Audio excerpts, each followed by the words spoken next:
Hey guys, Nicolas here, back to another video, and welcome back to another episode of the DC Film Review Retrospective. Today's DC film what we'll be reviewing is Batman v Superman: Dawn of Justice.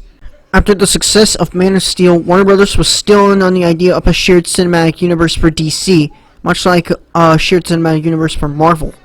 So then the second installment of the DCEU movie has already been started. Originally it was going to be Man of Steel 2, but then they decided to reiterate Batman v Superman, as originally for Batman v Superman it was going to be something a bit different from what it is. Snyder wanted to introduce Batman in Man of Steel 2 with Ben Affleck, as Ben Affleck accepted the role for Batman, since Ben Affleck was also known for playing Daredevil in the 2003 Daredevil movie.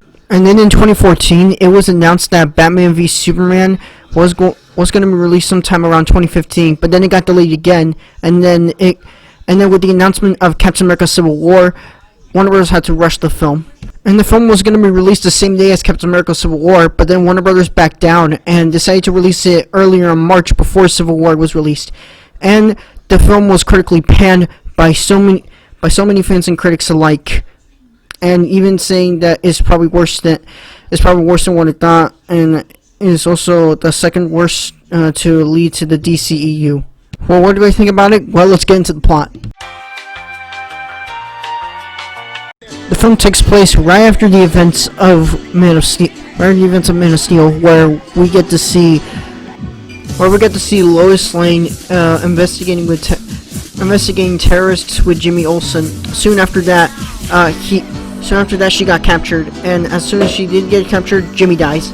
Superman comes in to save the day, and later he gets to kick a terrorist's ass. But surprisingly, he goes way too far with that. Meanwhile, we get to see this version of Batman played by Ben Affleck, as he hates Superman and basically sees him as a threat and wants to destroy him, showing flashbacks and visions of Bruce Wayne, and even like a horrible vision / nightmare that is basically like an inspiration from Injustice, and even that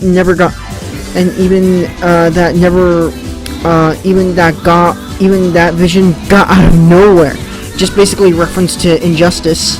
We get introduced to Lex Luthor, this version of Lex Luthor played by Jesse Eisenberg, seeing that he saw Superman as an opportunity to have the council ask the council for permission to make weapons out of kryptonite rocks, kryptonite, for Superman's infamous actions. Later, Helen Hunt was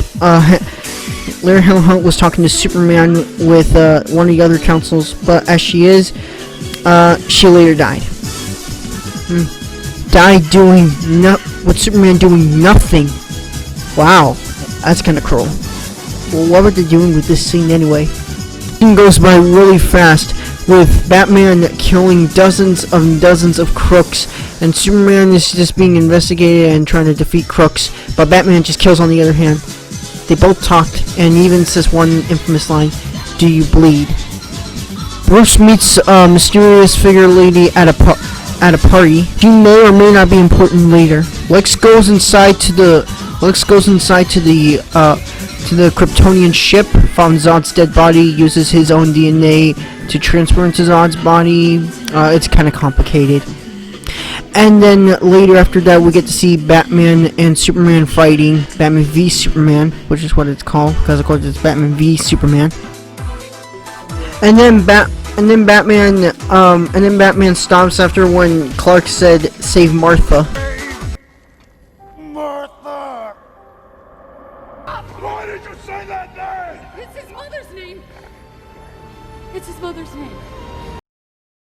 They go in to stop Luthor, but unfortunately it was too late. He was about to release his quote-unquote doom device, known as Doomsday.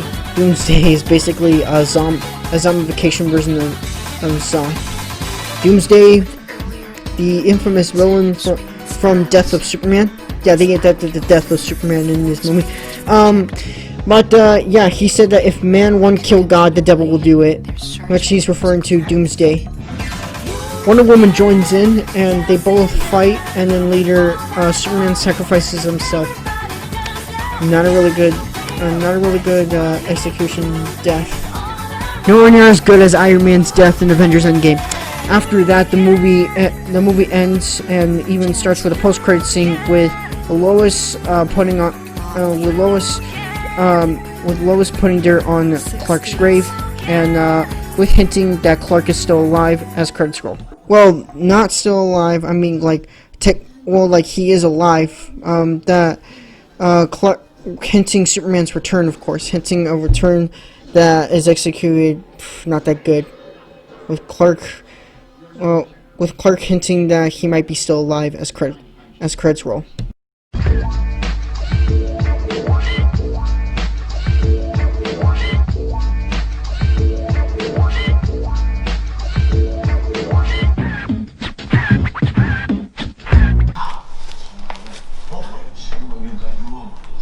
Alright. So the positives, the way about how I like this movie is that overall this movie, I like the visuals. The visuals were amazing. Snyder's vision for this, it looks pretty interesting if it was executed very well. But it seems to be pretty interesting. The fight scenes are shot and edited very well. The fighting is shot and edited very well. The costume designs are pretty amazing. And the voice for Batman, not as good as Christian Bale's voice, not as good as Christian Bale's impression, but it's still pretty good. They've also did an amazing job with some of the acting that is much better than Man of Steel, and I also really liked about how Doomsday looks like, but either way, yeah, Doomsday looks pretty amazing. Definitely looks like a bit like his counterpart. The way how they brought Doomsday to the big screen looks very fantastic. And with the costume designs with Wonder Woman, Gal Gadot does a really great job with Wonder Woman, and she is pretty amazing as Wonder Woman. We'll get to that later when we get to Wonder Woman, but yeah, overall, it's pretty good. And that's all I got for positives. The negatives that I really have with this movie is that overall this movie is by far disappointing. It was obviously made for two things: to catch up with Marvel and to get ticket sales, to sell with more toys and all that. Yeah, DC fails at it with trying to make it look more like Captain America: Civil War. Meanwhile, with Marvel, they did a really amazing job with the story for Captain America: Civil War. But with DC, on the other hand, they don't do a really great job replicating it. Pretty poor, in my opinion. The storytelling in this film is not that really good at all. I mean, the film just goes really boring, and there are even some moments where when I get sick or something like that, I just like fall asleep like that, or sometimes I just don't understand. The nightmare sequence that Batman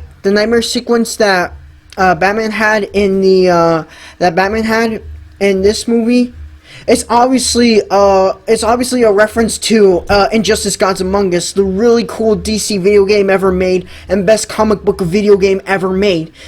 Yeah, it just didn't really go nowhere that much often. It didn't really go nowhere, not until the Snyder Cut, but we'll get to that later.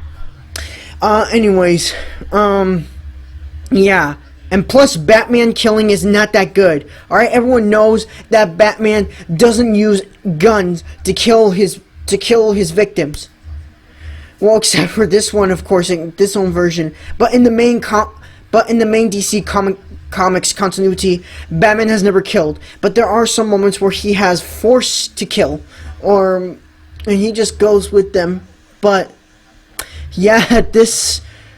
Not a really good. Ben Affleck is an okay Batman, but yeah, Henry Cavill is pretty good, but at the same time, the fight is just weak at its moments, and it doesn't really serve that much a bit. So, yeah, the question is, we'll probably never know who will win, Batman or Superman. Yeah. Lois Lane, I wish that she could have done much better, but she was okay in this movie. And Jimmy Olsen, they introduce him for 1 second, and then the next second he gets shot. Wow. Really? Really? Yeah, yeah. And then they introduce Wonder Woman out of nowhere, just so that they can tease up her solo movie, and that they want to like make this look more like the MCU. I didn't know that.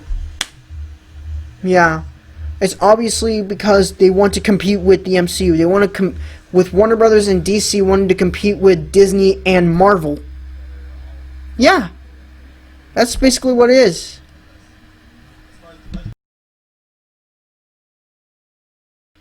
Overall, in conclusion, Batman v Superman is obviously just a really poor, reputation. How do I say it? Replicated version. Yeah. More of a poor replicated version of Captain America Civil War. Even though that this was released before Captain America Civil War was released in theaters.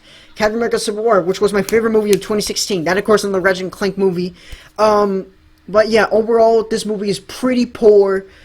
There are some good moments here and there with the really good visuals. The way about how they brought Doomsday into the... How they brought Doomsday in, on the big screen. Doomsday... almost looks very similar to his counterpart, and yeah, but overall, not good at all. And obviously, is to catch up with Marvel and to get ticket sales. I give Batman v Superman 2 stars, and of course, just a skip it recommendation for those of you who want. For those of you who thought, oh wait, this movie could be good, but at the same time, not really.